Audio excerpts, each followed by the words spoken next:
करवीर निवासिनी श्री अंबाबाई मंदिराच्या घाटी दरवाजाजवळ आतील बाजूस मनकर्णिका कुंड आहे. मात्र गेली अनेक वर्ष या ठिकाणी केलेल्या बांधकामामुळे तो बुजला गेला होता.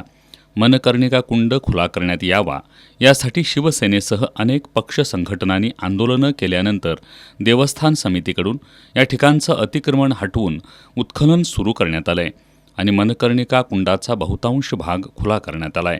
मात्र या जागेलगत एका खाजगी व्यावसायिकानं अतिक्रमण केल्यानं पुन्हा नव्या वादाला तोंड फुटलं आणि तो व्यावसायिक न्यायालयात गेल्यानं मनकर्णिका कुंड हा सभोवती पत्रे मारून बंदिस्त करण्यात आला.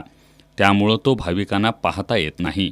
पुरातन वास्तुशास्त्राचं महत्त्व पटवून देणारा हा मनकर्णिका कुंड सध्या बंदिस्त आहे.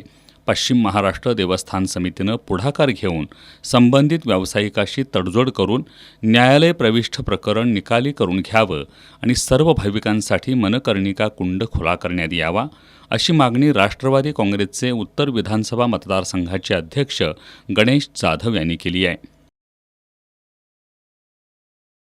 महालक्ष्मी मंदिरच्या उत्तर दरवाजाजवळ जो मनकर्णिका कुंड आहे तो देवस्थान समितीने ओपन करून भाविकांच्यासाठी तो ओपन करण्याचा ठरवला होता, जीर्णोद्धार करायचा होता. पण प्रत्यक्षात तो काही न्यायप्रविष्ट झालेला आहे काही व्यावसायिकांच्यामुळे आणि तो न्यायप्रविष्ट असल्यामुळे लोकांना भाविकांना तो पाहता येत नाही.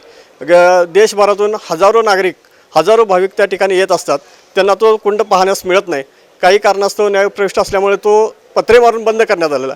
पण देवस्थान समितीने यात पुढाकार घेऊन ते न्यायप्रविष्ट असणाऱ्या व्यावसायिकांची तडजोडीने मार्ग काढून तो न्यायप्रविष्ट असणारा कुंड मनकर्णिका कुंड लवकरात लवकर ओपन करून भाविकांना खुला करण्यात यावा.